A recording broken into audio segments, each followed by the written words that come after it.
Herzlich willkommen bei ABOR. Mein Name ist Christina Rafteri und zusammen mit Birgit Genz als Übersetzerin begrüße ich ganz herzlich heute zwei ganz besondere Autoren. Herzlich willkommen Michelle Liliana und James Barras. Es ist eine riesengroße Freude, euch hier zu haben und mit euch über eigentlich genau dieses Thema zu sprechen, Freude. In eurem Buch Awakening Joy für Kinder sprecht ihr nämlich ganz ausführlich, ganz warmherzig und mit vielen wunderbaren praktischen Beispielen illustriert über Lebensfreude und wie wir sie gemeinsam mit unseren Kindern als wiederfinden können und als Kraftquelle anzapfen können. Meine erste Frage geht gleich an euch als Autoren-Duo. Wie habt ihr als Team zusammengefunden? Wie sieht eure Zusammenarbeit aus? Und was bringt jeder von euch an Erfahrungen und unverwechselbaren Qualitäten mit ein? James, do you want to start? Sure, okay. Yeah, I'm happy to. So I was teaching the Awakening Joy course for a number of years, and I would go up traveling at times with my wife Jane and sharing the materials. And we went up to Vancouver, where I visit from time to time, and led a workshop there on the material, Awakening Joy. And this wonderful person came up and very excited, saying that she just loved this material and was using it for her class. She was a classroom teacher, and that she was having tremendous success. And I was so excited because I'm an old school teacher. I was a school teacher in New York for many years, and then out in California. And the thought of bringing it to children really made me very happy. And then she stayed in touch and said, you know, I'm really finding tremendous success with these children in sharing the material. And I think we should write a book. So I said, okay, I'll write the material. We'll have an introduction, and I'll share the material for parents. And then Michelle was going to write for children, how she brings it into the classroom and at home. And she was amazing. It was the easiest thing I could have imagined.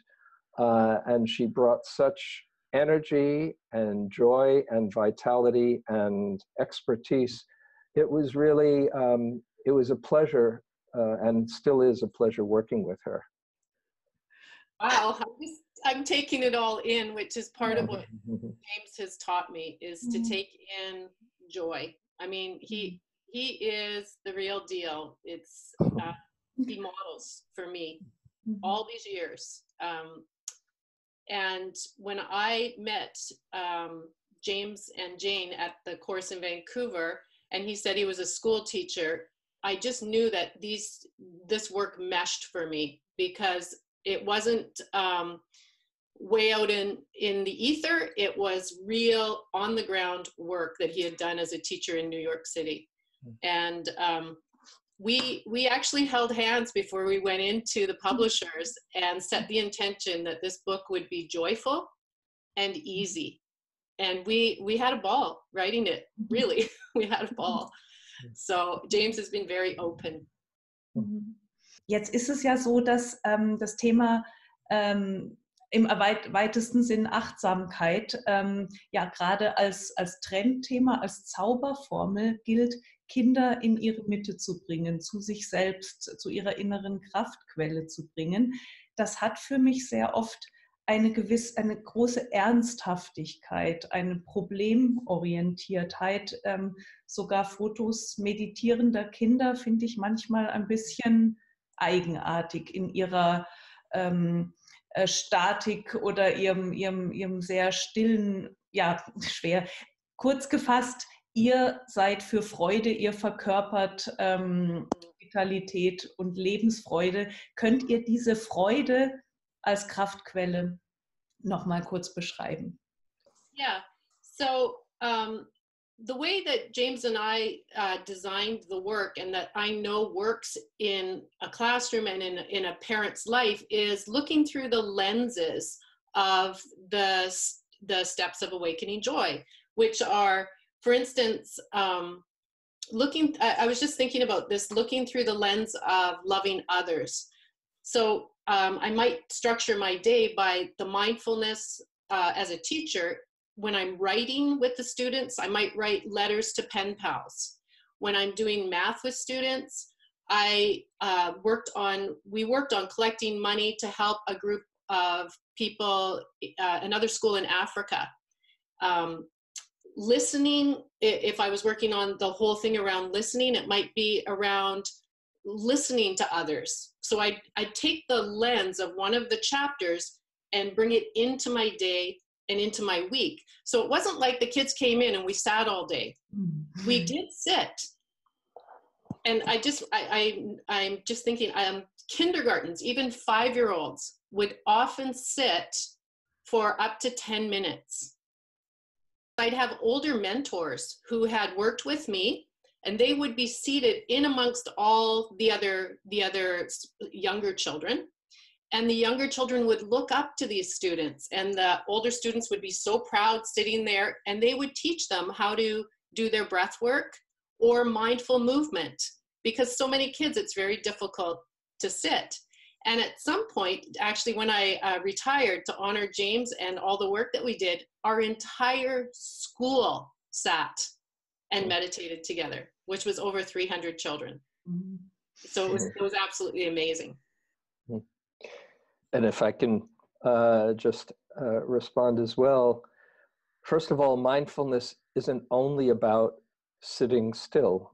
It's about being present in whatever you're doing, whether it's climbing on monkey bars in a playground, or drawing, or looking out at nature. Whatever you're doing, to just be there for it. Mm-hmm. And for awakening joy, one of the main principles is when you're feeling really good inside, when there's a moment of joy or love or peace, to apply mindfulness to that good feeling. That's the key to awaken the joy that's right inside that wants to come out. So that's not a bad assignment, to pay attention when you're feeling really good. It's one thing to know, oh, I'm feeling really good right now. It's another to know, oh, this is what it feels like to feel good. And just a few moments of connecting with, oh, I'm feeling good right now, has a very profound effect on deepening that connection to your aliveness and joy. Now, the one last thing about this, the quiet stillness of meditation, which it's true might seem really difficult for a young person to do. Actually, when they taste the experience of the radical experience of, instead of being engaged outside with everything around, to turning inside and seeing, oh, this is what's going on in here. It's a revelation. Oh my goodness, there's a whole world in here. And to even be quiet for a few moments is a tremendous discovery that there's peace right inside. And just the last thing, of course, you don't want to say to a young child, okay, sit here for the next half hour and just feel your breath. There are simpler, much more accessible ways to practice mindfulness. Like, for instance, if you have the children hear a bell. This is one thing that we do. So you ring a loud bell and you have the children, if they're very young children, pay very close attention, and when you hear that bell stop, raise your hand. So you have 30 children just listening really, really carefully. And then finally, those 30 seconds or 45 seconds, they're in touch with what it's like to be quiet and very attentive. The same with moving your body in a very slow, loving way. Oh, this is what it feels like. So you're little by little adjusting to the age of the child, what their capacities are for turning inward. But once they start seeing there's a whole world inside, they most of the time really love it. Denn fest steht ja in jedem Fall, dass was Kinder keinesfalls brauchen können, die vielbeschäftigten Kinder unserer Zeit, ist ein weiteres Programm, ein weiterer Kurs, eine weitere Methode, die sie aufwendig erlernen müssen. Dieses Erforschen der inneren Welt ist also, können sie anders in ihr Leben einbauen als jetzt eine andere Nachmittagsaktivität oder noch ein Wahlfach. Ist das eure Erfahrung? Yes, I'll just say briefly, if something is fun and interesting, you don't have to persuade a child to try it out. It's, oh, okay, fun? Sign me up. And that's what we try to convey, and both to the parents saying this is how you can make it fun for the children, and for the teachers saying, oh, this is how your class can really enjoy being together and being connected. Auf welche Weise können wir dann als Eltern, als Lehrkräfte, als andere Bezugspersonen bei ihnen sein, wenn sie ganz zu sich gehen? So for me, I've raised two boys this way. One of my boys is 20 and the other is 25. And I would integrate all through my day and do things with my boys that were fun practices. And what James was mentioning about we might do an activity and then we'd take it out into doing something in art so we could ground it in our body. So we might draw what was going on inside our body when we were quiet. We might write a story about that. We might just chat about that, you know, and I was just thinking, we would sit out on our deck outside. I'm in Canada, it was very cold, and I'd have a bed out there on the full moon, and we'd snuggle up and we'd do mindful listening for the sounds of the night, which might be an owl, we might see bats. So it was so fun. And my boys still talk about that. And it was a mindfulness practice that, you know, I offered in the book. That was it was just so much fun. And I can just add one more thing to the question. Children are naturally in a sense of wonder and curiosity. So you don't usually have to persuade a child to be aware of what's happening. It's more noticing and encouraging them to share with you what they're discovering. And it's more in asking the right questions rather than telling them, oh, you should be mindful now. You know, oh, what are you noticing? What do you see? Wow, look at that. It's really letting yourself be a kid as well and saying, wow, look at that. Ooh. So it's actually the children that are teaching the parents to be present for their life, not the other way around. Ja, genau, darauf wäre ich jetzt auch gekommen, wie die wechselseitige Wirkung ist. Also was wir bei all diesen Übungen, die für Kinder, also euer Buch richtet sich schon im Titel an Kinder, aber es geht, würde ich sagen, auch genau in die andere Richtung wieder zurück und ist eigentlich voneinander nicht zu trennen. Würdet ihr sagen, es ist sowieso eine intuitive Qualität von uns oder ist, also was mich interessiert ist, was du beschrieben hast, ergibt sich oft intuitiv sowieso aus engen Situationen, nahen Situationen mit Kindern. Wie komplettieren eure formaleren Übungen denn dieses Intuitive, was wir mitbringen? I'm thinking as a mom, and even as a teacher in the classroom, intuitively, I'm trying to bring a sense of community and wholeness to the group of people that I'm with. And I think about intuitively, I want to be close to my children. So what are practices that I can do that bring us even on the same, closer on the same wavelength? And some of those practices, I'm thinking of a simple one I've done with parents and they love, is back-to-back breathing. So the child has their back to your back, and you're simply slowing down enough to breathe with your child and get in tune with their body and your body in a fun and easy way.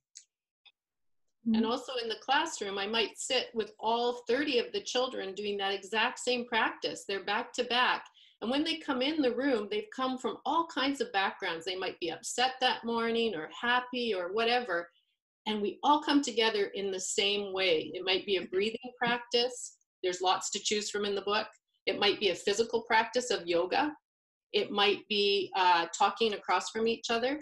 But once they've all come to center, then we can blossom out and begin our day. And they always say, I'm so glad that we've come to center. And then they can start, because classes are too frenetic otherwise. You know, when I think of intuition or being intuitive, is really being sensitive to our environment. And the more we can let go of our agenda and really listen to what's called for, listen and feel the energy in the room and seeing, oh, now we need to pick up the energy. Oh, now we need to just quiet it down and feeling connected.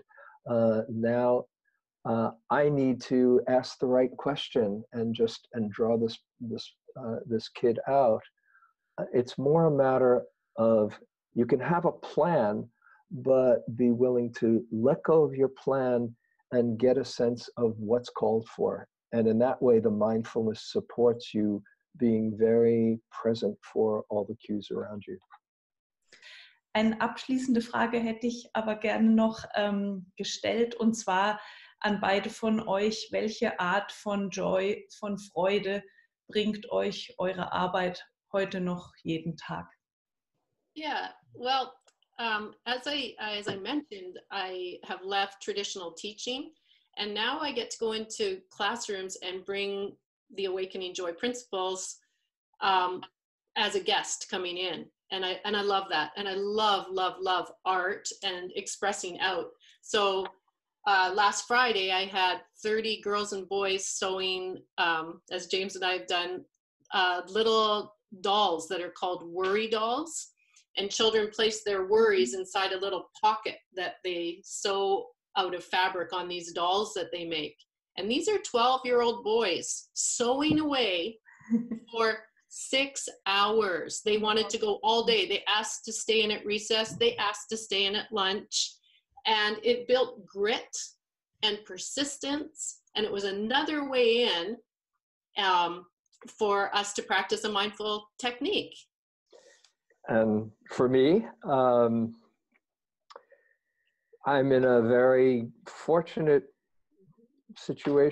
position where I get to share things that have been so meaningful and beneficial for me, whether to adults on retreat or families when Michelle and I have taught together and shared it with families, or children, that I've discovered some tools and principles and practices that have transformed my life from being very shy and insecure and not liking myself to having a shift to where I really feel good about myself and about life. And to have the opportunity to not only share that with others, but help bring out their own goodness and wisdom and love and joy, and for them to discover that within themselves, that's the greatest feeling in the world, that I can help be a catalyst to unlock that for them.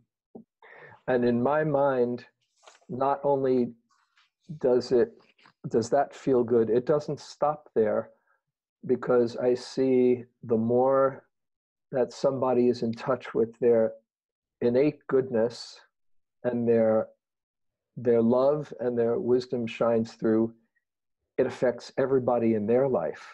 And so it's another agent of consciousness and goodness in this world that has a rippling effect, because that's what the world needs right now, always, and especially right now.